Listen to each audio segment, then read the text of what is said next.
wabarakatuh. Selamat datang di Politeknik Perkapalan Negeri Surabaya di Laboratorium Uji Bahan. Pada kesempatan kali ini saya akan menjelaskan pengujian impact. Pengujian impact dilakukan bertujuan untuk mengetahui ketangguhan dari sebuah logam. Nah, pengujian impact metodenya ada dua, ada CHARPY, ada ISOT. Namun pada video kali ini saya akan menjelaskan metode CHARPY Impact Tester. Nah, pengujian impact harus dilakukan pada sebuah spesimen yang standar, mengikuti ASTM E23. Nah, standar spesimen impact sendiri adalah 10 x 10 x 55 mm. Pengujian impact bertujuan untuk mengetahui ketangguhan sebuah material logam. Selain itu juga bisa dipakai untuk mengetahui temperatur transisi dari sebuah logam. Apa itu temperatur transisi? Temperatur transisi adalah temperatur di mana sebuah logam berubah sifatnya dari bulat menjadi getas atau sebaliknya. Oleh karena itu, untuk mengetahui temperatur transisi tadi, pengujian harus dilakukan pada beberapa variasi temperatur. Peralatan dan bahan yang diperlukan untuk melakukan pengujian impact terdiri dari yang pertama ada mesin uji impact atau CHARPY Impact Tester. Kita punya mesin uji impact dengan kapasitas 150 Joule. Seperti ini mesinnya. Peralatan kedua adalah profile proyektor. Profile proyektor ini dipakai untuk mengukur dimensi spesimen, apakah sudah standar atau belum, terutama di ukuran atau dimensi dari notch atau takik pada spesimen impact. Peralatan berikutnya adalah thermocouple atau termometer. Nah, termometer ini dipakai untuk mengukur temperatur pengujian.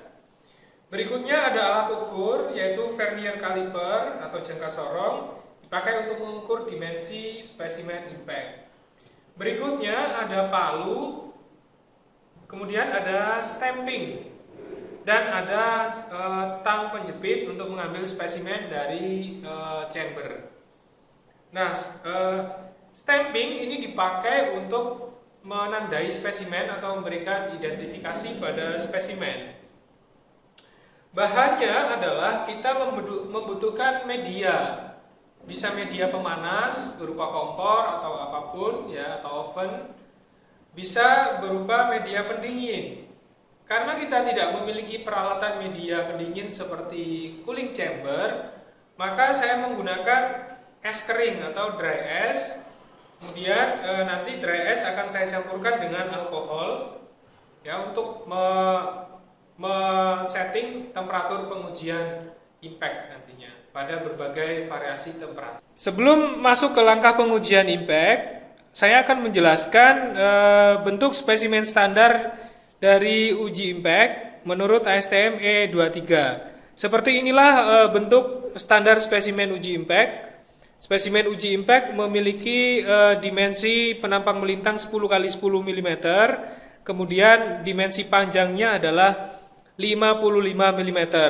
Kemudian pada bagian tengah dari spesimen uji impact ini terdapat sebuah taki atau notch. Bentuk taki macam-macam, bisa V, bisa U, bisa seperti lubang kunci atau keyhole. Penting bagi kita untuk memverifikasi detail ukuran pada notch atau taki ini.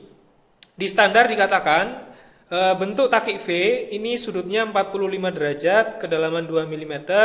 Kemudian di bagian bawah atau di bagian dasarnya terdapat sebuah radius sebesar 0,25 mm. Nah, nanti ini akan kita detailkan di alat ukur profile proyektor. Radius taki dari spesimen uji impact ini sangat menentukan nilai ketangguhan dari material. Jadi kalau radiusnya tidak standar, ya nanti hasilnya tidak akan akurat atau presisi. Langkah pengujian yang pertama adalah memberikan identifikasi pada setiap spesimen uji. Tujuannya agar antara spesimen yang satu dengan yang lain tidak tertukar. Identifikasi bisa kita berikan melalui steel marker atau pen marker, bisa juga menggunakan stamping agar permanen.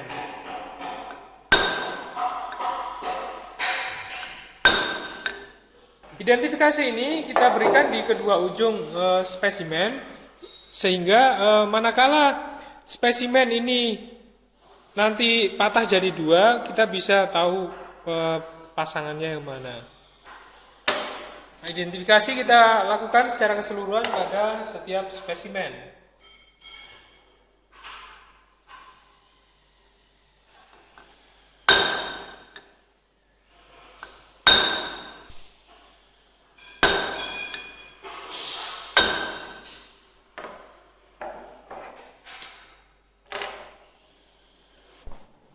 Berikut ini adalah spesimen yang telah diberi identifikasi agar tidak tertukar antara spesimen satu dengan yang lain.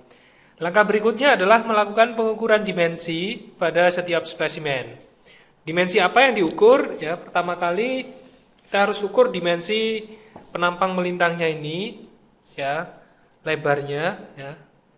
Kita ukur lebarnya berapa, standarnya 10 mm. Nah, setelah itu kita ukur lebarnya, kemudian kita ukur ketebalannya. Ketebalannya juga 10 ya. Kemudian setelah ini kita ukur panjang dari spesimen ini. Standarnya adalah 55. Nah, setelah kita ukur, selanjutnya adalah kita ukur detail dimensi dari notch-nya ini menggunakan profile proyektor. Untuk melakukan pengukuran detail dimensi pada taki atau notch, kita perlu menggunakan alat profil proyektor. Pertama kita nyalakan profil proyektor, tekan tombol power. Kemudian setelah nyala, kita letakkan spesimen di mejanya. Jika gambar permukaan spesimen di layar ini belum fokus, kita fokuskan dengan cara menaikkan atau menurunkan eretannya.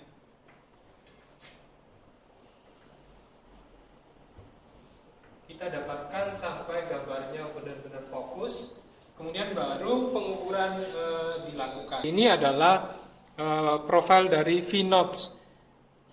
Jadi standarnya ini punya sudut 45 derajat, kedalamannya adalah 2 mili. Radius di sini ada radius. Ini yang paling penting.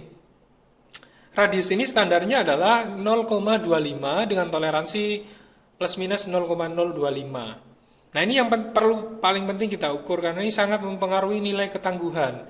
Kalau radiusnya ini kecil, ketangguhan akan kecil nanti nilainya. Begitu juga sebaliknya. Makanya ada standarnya. Saya langsung akan mengukur berapa radius dari notch-nya. Caranya adalah kita gunakan di sini ada menu ya. Ada menu circle. Nah, kita pakai menu circle. Di sini ada keterangan probe circle 3. Jadi kita mengukur di 3 titik nantinya.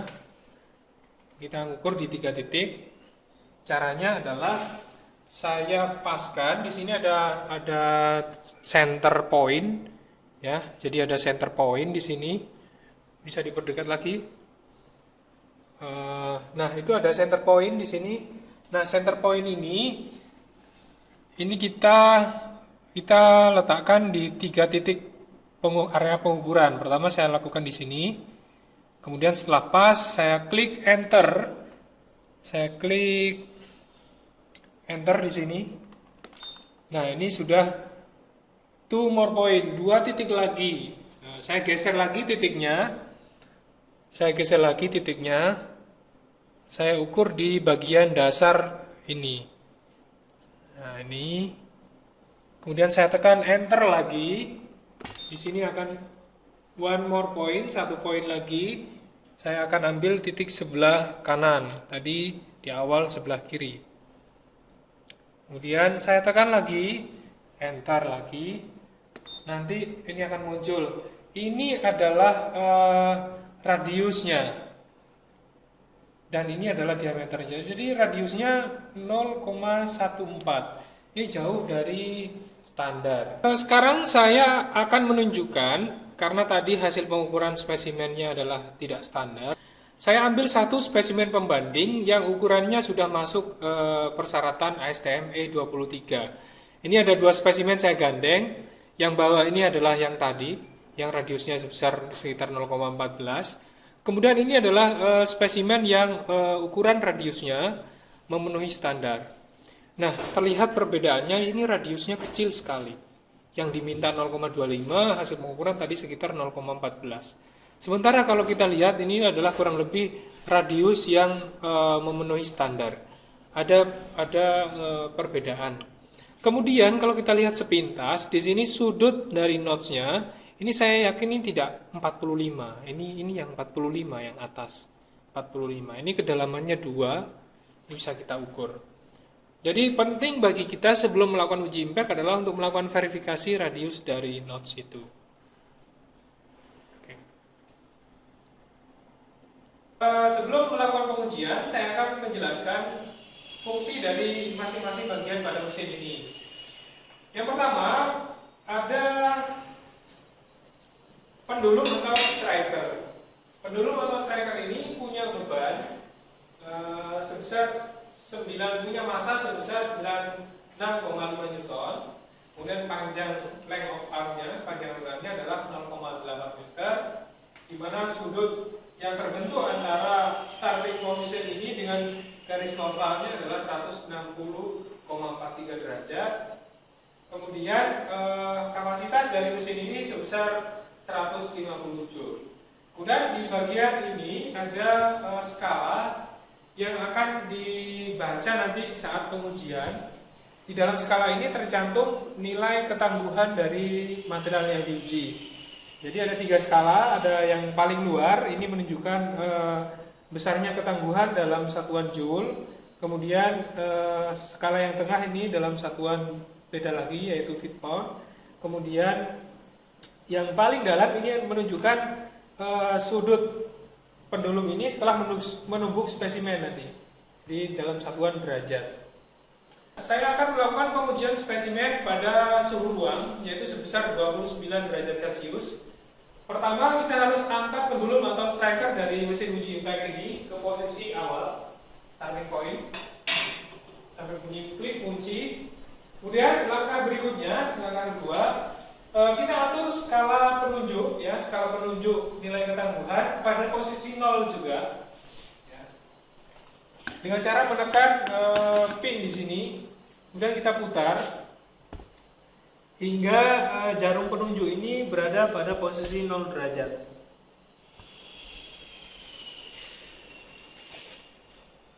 Berikutnya adalah meletakkan spesimen pada support spesimen di bagian bawah. Di sini ada anvil. Jadi spesimen diletakkan seperti ini. Kemudian ini akan dipukul nanti dari belakang notch-nya ini. Pastikan spesimen terpasang pada posisi di tengah notch-nya itu. Di sini ada alat bantu untuk memposisikan takiknya pas pada center dari anvil. Nah, setelah posisi terpasang, kita lepas pendulum atau striker ini dengan cara menekan pin di sini. Kemudian kita geser tuas di sini hingga pendulum menumbuk spesimen. Nah, setelah pendulum atau striker menumbuk spesimen, untuk menghindari tumbukan yang kedua kali, kita rem di sini. Kemudian berikutnya adalah kita baca jarum penunjuk di sini. Kita baca berapa nilai ketangguhan yang di sini ada 2 jarum. Yang dibaca adalah jarum yang tidak bergerak ini, karena ini jarumnya pendulum atau striker. Yang dibaca adalah jarum yang fix ini, yang ini ya. Jadi nilai ketangguhan dari spesimen tadi pada suhu ruang adalah sebesar 146 Joule. Berikutnya, saya akan lakukan pengujian pada suhu 0 derajat. Pada spesimen yang kedua, yaitu spesimen dengan identifikasi B, saya akan uji pada temperatur 0 derajat. Nah, untuk menguji pada temperatur dingin ini, saya akan buat media pendingin dengan bahan dry ice yang dicampurkan dengan alkohol. Saya tuang alkohol ke chamber.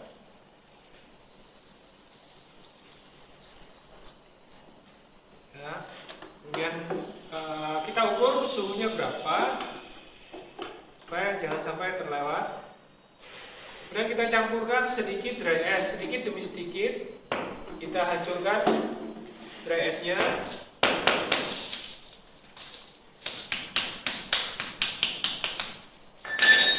Kemudian kita campurkan ke dalam alkohol sini hingga dicapai suhu 0 derajat.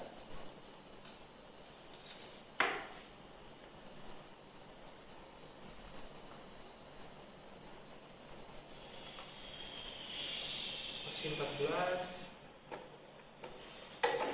12.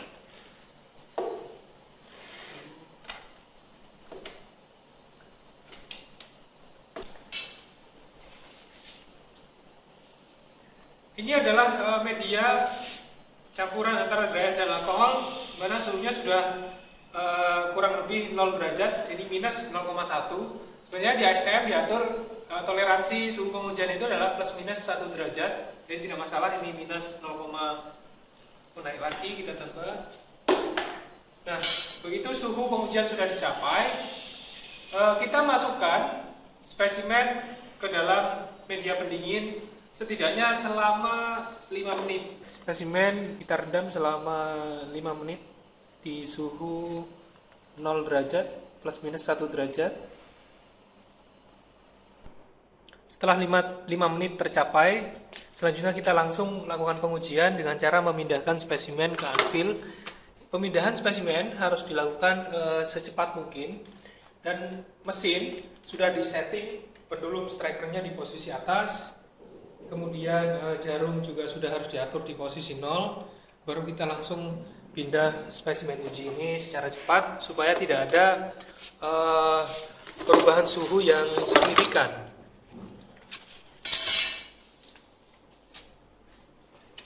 Ya, langsung kita pukul. Nah, ini adalah nilai ketangguhan pada suhu 0. Tadi di suhu ruang sebesar 146 Joule. Nah, sekarang nilainya di suhu 0, baja itu ketangguhannya menjadi 40 Joule. Jadi sudah hilang banyak. Berikutnya adalah pengujian spesimen dengan identifikasi C pada minus 15 derajat Celcius. Ini sudah saya buat media pendingin dengan suhu minus 15 derajat Celcius. Masukkan spesimen selama 5 menit. Kita tunggu selama 5 menit. Saya lakukan ujian pada minus 15.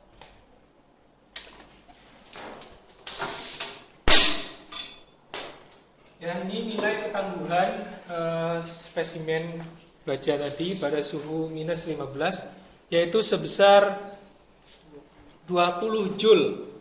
Ya. Berikutnya adalah pengujian spesimen pada suhu minus 30 derajat. Media sudah suhunya sudah mencapai minus 29,8. Saya akan masukkan spesimen dengan identifikasi huruf D selama 5 menit. Setelah 5 menit tercapai, selanjutnya saya akan uji pada suhu minus 30 derajat Celcius.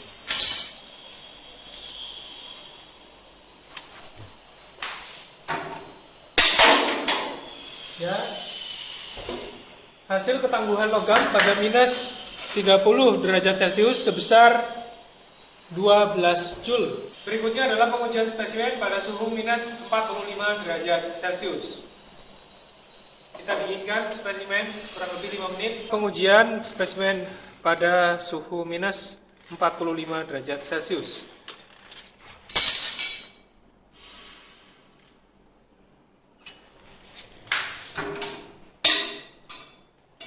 Ya. Pada minus suhu minus 45 derajat, nilai ketangguhannya sebesar 5 Joule. Yang terakhir adalah pengujian spesimen pada suhu minus 60 derajat Celcius. Ini sudah saya buat medianya dengan suhu minus 60,4. Masukkan 5 menit Pengujian spesimen pada suhu minus 60 derajat Celcius.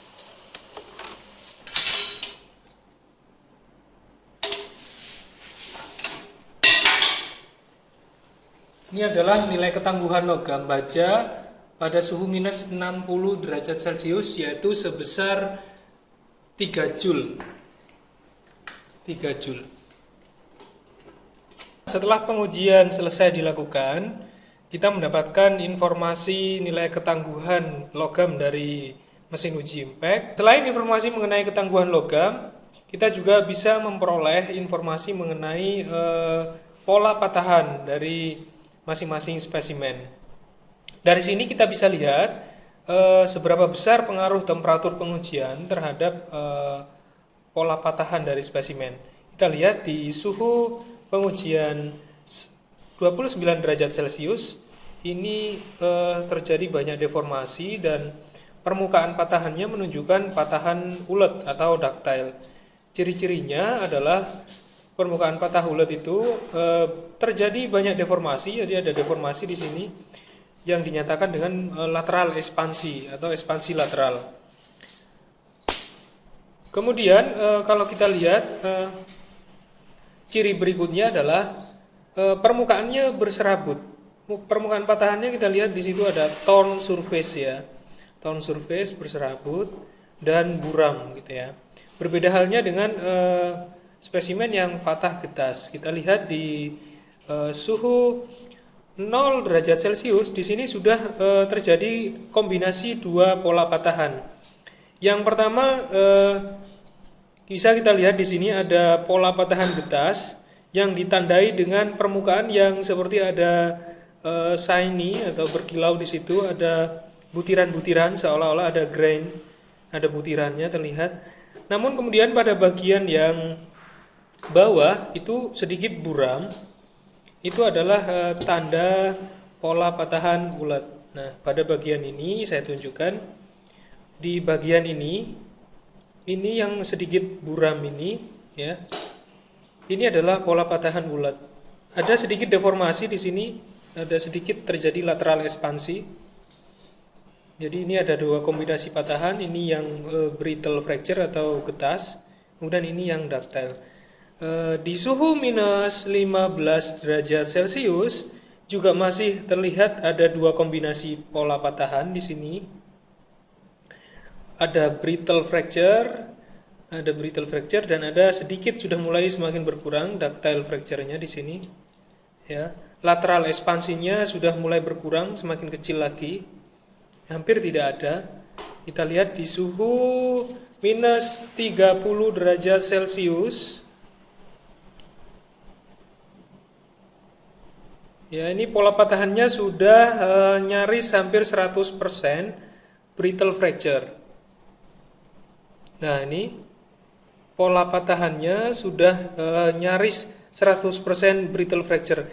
Hampir tidak dijumpai di sini lateral ekspansi, tidak ada deformasi. Tidak ada deformasi sama sekali. Kalau kita bandingkan dengan yang tadi, yang suhu 0 misalkan, di sini masih ada sedikit deformasi di bagian sini. Ini ada deformasi. Kemudian di suhu minus 45, pola patahan sudah 100% brittle fracture ya. Berbutir berkilau, tidak ada lateral ekspansi, nyaris 0. Ya, tidak ada deformasi. Nah, di suhu minus 60 derajat, ini sudah patah jadi dua. Permukaan patahannya 100% brittle juga. Ini permukaannya flat, hampir flat, tidak ada deformasi. Tidak ada deformasi. Nah, itu adalah informasi yang bisa kita peroleh dari pengujian impact. Yang pertama ketangguhan, kemudian pola patahannya, brittle atau fracture, kemudian temperatur transisi ini bisa kita olah di dalam sebuah aplikasi, misalkan Excel, kita olah datanya. Pengukuran lateral expansion atau ekspansi lateral bisa ditentukan dengan cara mengukur besarnya deformasi yang terjadi. Yaitu ini kita ukur seberapa besar terjadinya perubahan. Nah, ini kita ukur Ini ada deformasi, kita ukur di sini. Nah, tentu ini ada pelebaran. Dimensi awalnya tadi adalah 10 mm. Nah, ini setelah kita ukur jadi 12,2. 12,2. Nah, lateral ekspansinya adalah 12,2 dikurangi 10. Itu adalah lateral ekspansinya. Semakin dingin, semakin tidak ada lateral ekspansi. Misal saya ambil sampling minus 45. Kalau saya ukur, di sini lateral ekspansinya hampir tidak ada nih. Lateral ekspansinya hampir tidak ada. Baik, demikian mengenai pengujian impact. Itu tadi adalah penjelasan mengenai CARPI impact testing. Kurang lebihnya mohon maaf. Sampai jumpa lagi di video berikutnya. Wassalamualaikum warahmatullahi wabarakatuh.